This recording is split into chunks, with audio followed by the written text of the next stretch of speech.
오늘은 예수의 생명이 나타나다 라는 제목으로 말씀을 전하고자 합니다.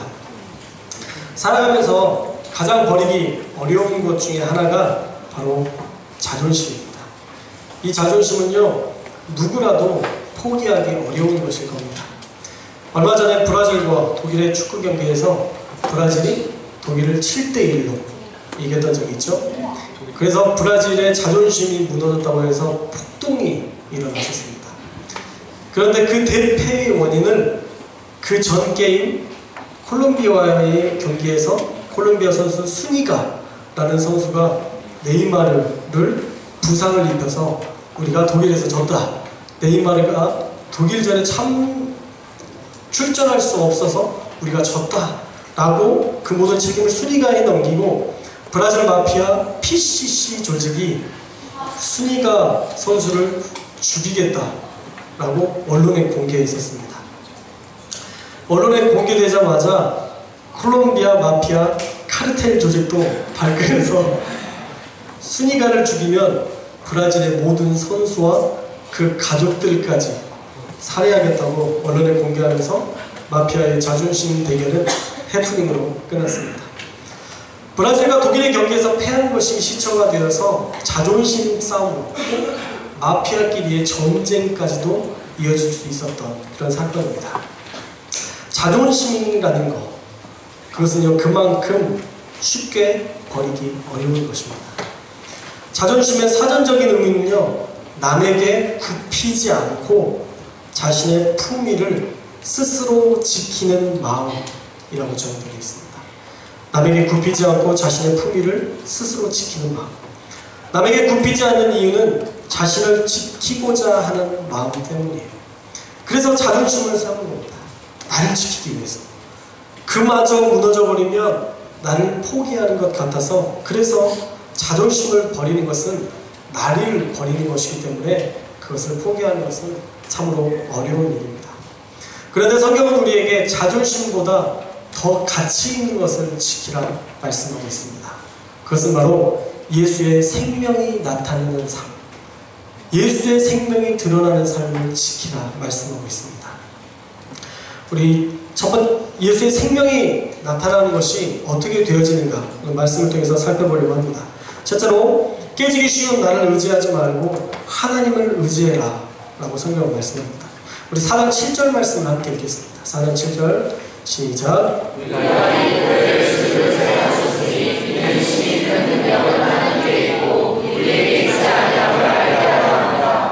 우리 모두가 보배를 질그릇에 가졌는데, 이렇게 보배를 질그릇에 갖게 하신 이유는 심히 큰 능력은 하나님께 있고 우리에게 있지 않음을 알게 하기 위함이시다 라고 얘기합니다. 다시 말해서 큰 능력이 하나님께 있음을 늘 인식하게 하기 위해서 우리를 질그릇으로 만드셨다라는 거예요.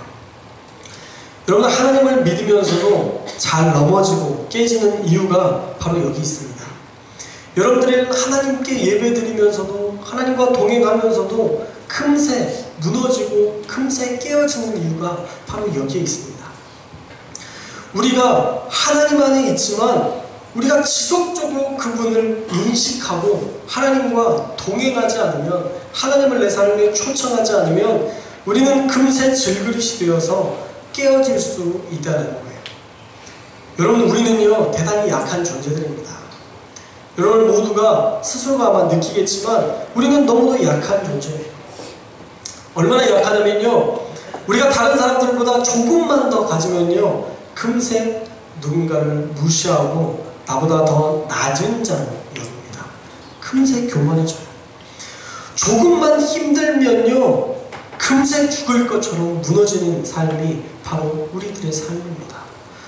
조금만 인정받지 못하면 금세 열등감에 사로잡히는 참으로 약하디 약한 존재들이 바로 저와 여러분이라는 것입니다. 그래서 우리는 질그릇이라는 거예요. 그래서 우리가 그 질그릇으로서 깨지지 않으려면 우리는 늘 하나님을 바라봐야 합니다. 하나님을 의지해야 됩니다. 우리가 약할 때에 하나님을 바라보라는 사인으로 생각하고 그때마다 하나님께 다시 돌이켜야 됩니다. 여러분 안에 약함이 있을 때에 하나님을 의지하라는 사인으로 여기시고 그때그때마다 다시 하나님 편으로 돌아올 수 있기를 주님의 이름으로 축원합니다. 깨지기 쉬운 나를 여러분들이 내려놓으셔야 돼요. 그 안에서 사시면 안 됩니다. 나를 의지하지 말고 하나님을 의지할 수 있는 정말 여러분들이 되시길 주님의 이름으로 축원합니다. 둘째로는 예수님의 생명이 나타나기 위해서는 성경은 보배를 품고 산다라고 말씀하고 있습니다. 질그릇인 우리가 만약 보배를 가진다면 우리는 하나님의 심히 큰 능력을 갖게 된다라고 말씀하고 있어요. 이 보배가 무엇일까? 그것은 바로 예수 그리스도의 복음의 능력을 말하는 것입니다. 예수 그리스도의 복음의 능력이 바로 보배입니다. 우리 몇 절이죠? 4장 7절 말씀 한 번 더 읽겠습니다. 4장 7절 말씀 시작.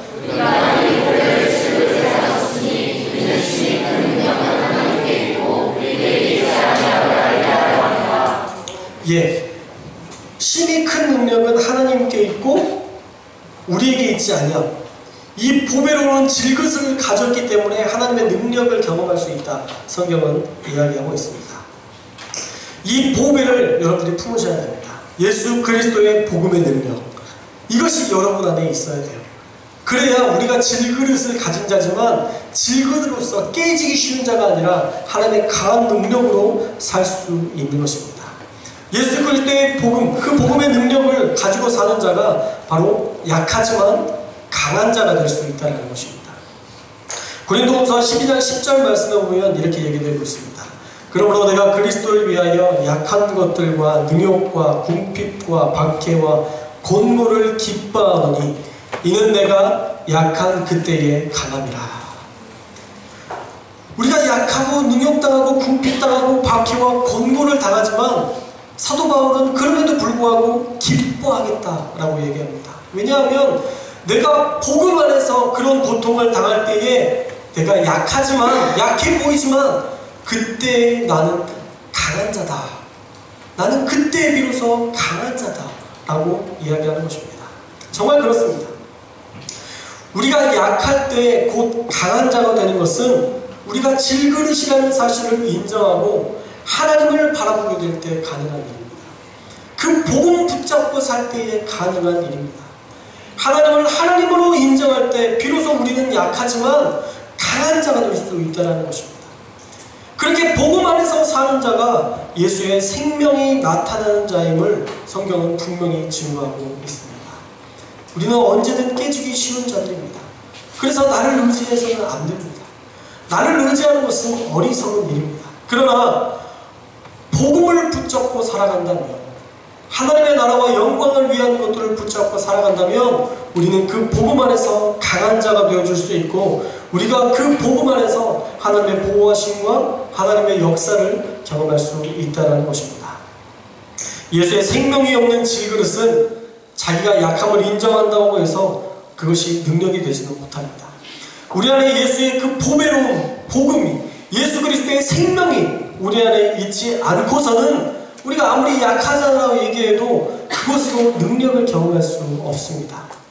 우리 함께 8절과 9절 말씀을 함께 읽도록 하겠습니다. 8절과 9절 시작.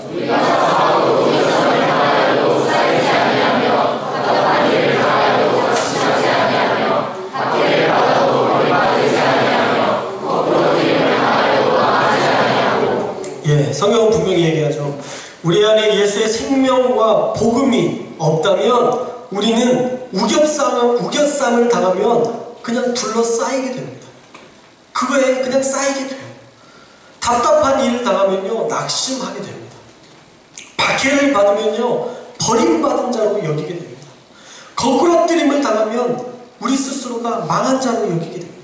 그것이 바로 예수의 생명이 없는 자, 예수 그리스도의 그 복음의 능력이 없는 자의 특징입니다. 그 보배가 없는 자들은 그냥 그렇게 세상과 또한 환경과 그 어떠한 것에 휩쓸리게 됩니다. 그래서 바울은 10절에 이렇게 고백하고 있습니다. 우리 10절 말씀 함께 읽겠습니다. 시작. 우리가 항상 예수의 죽음을 몸에 심어주는 예수의 생명이 또한 우리 몸에 나타나게 하려 합니다. 예, 항상 예수의 죽음을 몸에 짊어지면 예수의 생명이 또한 우리의 몸에 나타나게 하려 함이라 라고 얘기해요. 표준세번역 이렇게 얘기합니다. 우리는 언제나 예수의 죽임당하심을 우리의 몸에 짊어지고 다닙니다. 그것은 예수의 생명도 또한 우리 몸에 나타나게 하기 위함입니다. 예수의 죽임당하심을 몸에 짊어진다. 그게 무슨 말일까요? 바로 십자가를 언제나 늘 묵상하며 산다는 것입니다.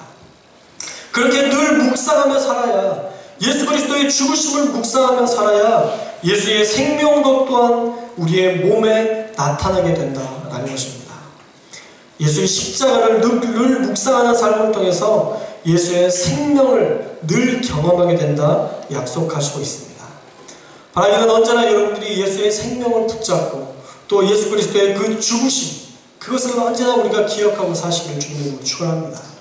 그렇게 살아야 우리가 죽어질 수 있고, 그렇게 살아야 내가 살지 않고 내 안에 예수 그리스도께서 사실 수 있는 것입니다. 세 번째로 예수의 생명이 나타나게 하기 위해서는 우리가 예수의 생명을 늘 묵상하고 살아야 됩니다. 우리 주변의 사람들을 보면, 정말 믿음 좋은 사람들을 보면 예수의 생명이 늘 담긴 사람들이 있습니다. 예수님께서 주신 복음, 그 복음의 가치를 들고서 십자가 앞에서 그 예수의 생명으로 살려는 몸부림으로 살아가는 귀한 믿음의 사람들이 있습니다. 조금 손해보고 조금 억울해도 하나님의 마음에 집중해서 그 생명을 자기가 지켜야 할 완전한 답으로 여기며 순결하게 사는 그러한 그리스도인들이 바로 예수의 생명을 날마다 경험하는 사람들의 삶인 것입니다. 여러분들 역시도 그 생명을 붙들고 살아야 지치지 않고 넘어지지 않고 용납할 수 있는 힘을 가지고 살 수 있게 되는 것입니다. 바라기는 우리 모두가 예수의 생명으로 살아가시기를 주님의 이름으로 축원합니다. 그래야 또 12절의 고백을 할 수 있어요. 12절 말씀 함께 읽겠습니다. 시작.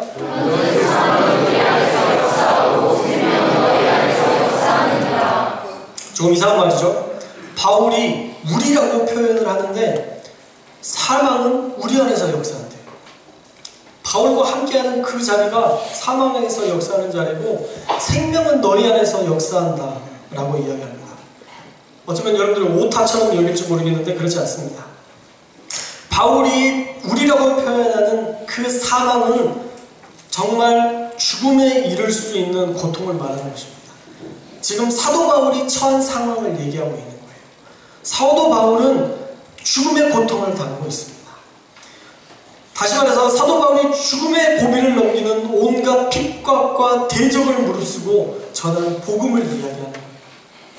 사도 바울이 처한 삶의 자리를 얘기하고 있고요. 생명은 너희 안에서 역사한다 라는 말은 정말 사도 바울이 그렇게 목숨 걸고 그들에게 전했던 그 복음 때문에 고린도 교인들이 구원을 얻게 된 것을 표현하고 있는 것입니다.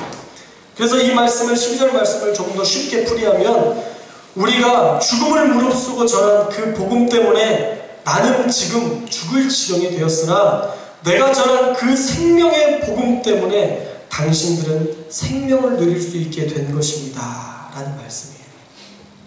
바울은요 자신의 죽음을 통해서 고린도 교회를 살릴 수 있다는 점을 이야기하면서 자신은 사망에 곧 이르게 될 것이지만 고린도 교인들은 생명을 누리게 될 것을 기뻐하면서 고린도 교인들에게 당부의 말씀을 13절에 전하고 있습니다.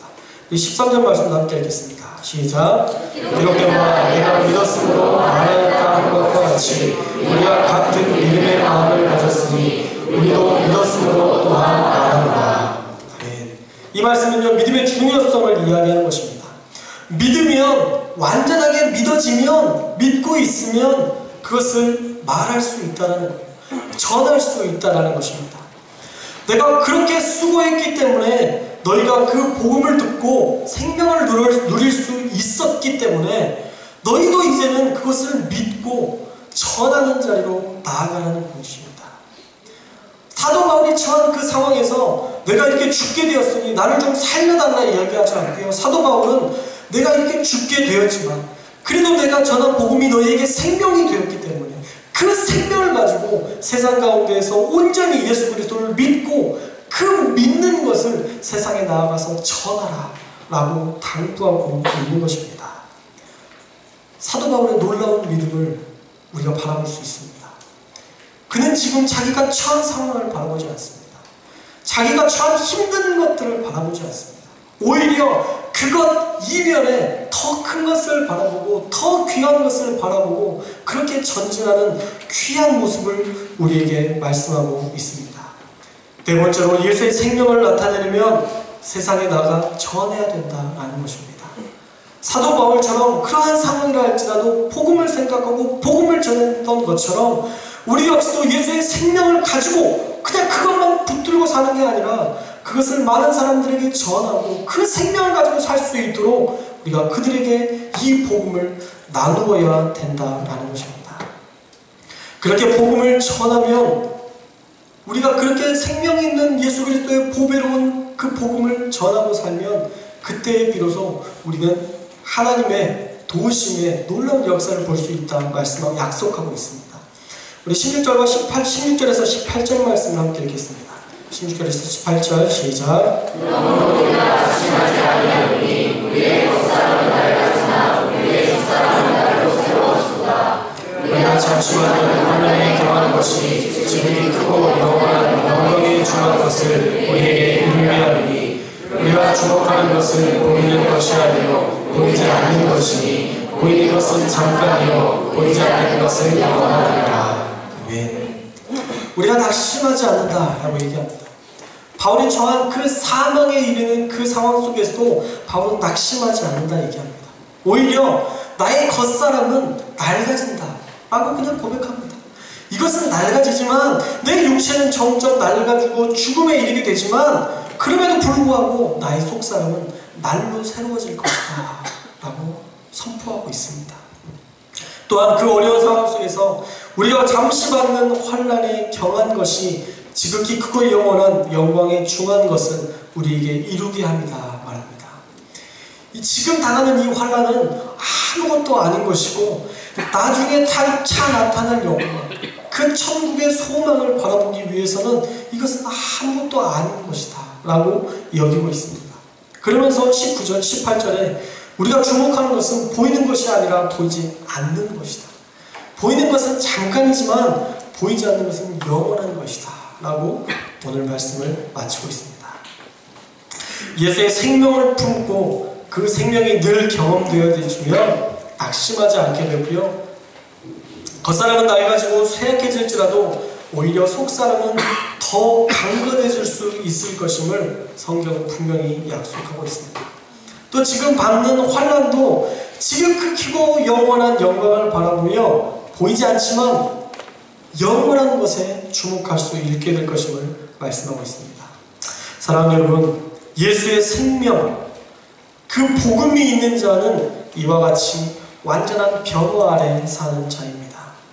질그릇처럼 깨지기 쉬운 자이지만 예수의 생명, 그 보배로운 복음을 위해서 사는 자는 예수의 생명이 드러나는, 나타나는 그 예수의 생명으로 살아가는 자로 하나님께서 세우신다는 것입니다. 그리고 그 복음의 가치를 알고 믿고 전하는 것은 그것이 흔들리지 않도록 하나님께서 붙들어 주시겠다 약속하고 계십니다. 사랑하는 여러분, 제발 보이는 것에 목숨 걸지 말고 보이지 않는 것에 목숨 걸 수 있는 자가 되시길 주님의 이름으로 축원합니다. 네. 얼마 전에 말라위의 한 선교사님의 이야기를 들었습니다. 선교사님 집에 강도가 들었습니다. 강도가 들었는데 그 얼굴을 봤다고 해서 그 강도가 또 다른 사람들을 불러서 수십 명을 불러서 그 사람을 강도 들었던 그 선교사님의 강도 도둑질을 하려고 했던 그 선교사님의 집에 들어가서 그 선교사님을 죽이려고 했답니다. 강도들이 7살, 9살 된 딸을 발로 밟고 또 아내를 도끼로 내리치고 있는 아내가 그것을 막기 위해서 팔로 막아내면서 팔이 골절되는 그 생명의 위협 속에서 하나님께서 지켜주셨다라고 얘기합니다. 말라위 그 그 긴박한 상황 속에서 어딘가에서 그런 소리가 들렸대요. 그 사람들을 건드리지 마라. 그 사람들을 건드리지 마라. 또 도쿄로 내리치갈 때 그 사람들을 건드리지 마라. 3번 하나님의 음성이 들렸대요. 그래서 그 사람들이 그냥 갔대요. 그 주변에 도둑질했던 그 얼굴을 봤던 모든 사람들은 다 살해했는데 이 선교사님만 살아남았던 겁니다. 정말 놀라운 일이었죠. 그런데 그 선교사님의 마음에 드는 생각은 무엇이었을까요? 도대체 왜 내가 이런 일들을 당해야 될지 억울한 마음을 갖지 않을까요? 7살, 9살 된 딸들이 그 강도의 발에 밟힐 때에 그 마음이 얼마나 아프고 처절할지 상상이 되시나요? 그런데 신기한 것은 이 말라위 선교사님이 생각했던 것은 그들에 대한 원망도 아니고 두려움도 아니고 이런 생각이 들었답니다. 말라위 사람들이 아직 교육이 부족해서 그렇다는 생각이 들어서 이 말라위 사람들에게 더욱더 계몽적인 그런 교육들을 해야 되겠다라는 다짐을 하게 되었답니다. 그리고 그들을 계몽하는 사역에 방향성을 잡게 되었답니다. 어떻게 그럴 수 있을까요? 자기 자식이 죽을 뻔했고 아내가 죽을 뻔한 그때에 어떻게 그들을 향한 긍휼한 마음이 들어서 저들에게 아직 교육이 부족하다는 생각이 들어서 그들을 품을 수 있었을까요? 단 한 가지입니다. 그 선교사님 안에 예수의 생명이 있었기 때문에, 그 생명이 그 안에 역사했기 때문에 그들을 품는 것을 뛰어넘어서 그들을 변화시키는 것에 초점을 맞추고 그들과 함께할 수 있었다는 것입니다. 그 생명력이 그 안에서 그의 모든 상황과 상관없는 능력을 발휘하게 된 것입니다. 사랑하는 여러분, 여러분 안에는 예수님의 생명이 있습니까? 금세 무너지고 좌절하고 넘어집니까? 그냥 질그릇으로만 살아가고 계십니까? 여러분 안에 보배가 없기 때문입니다. 예수의 생명이 없고 그 복음의 능력이 우리 안에 있지 않기 때문에 우리가 주인으로 살아가기 때문에 우리가 금세 무너지고 넘어지고 좌절하게 되는 것입니다. 우리 예수의 생명이 우리 안에 있어야만 다시 일어설 수 있고 소망을 가지고 일어설 용기로 살 수 있는 것입니다. 바라기는 깨어질 질그릇인 우리 자신을 기대하지 말고 오직 소망 되신 하나님만 바라볼 수 있기를 주님의 이름으로 축원합니다.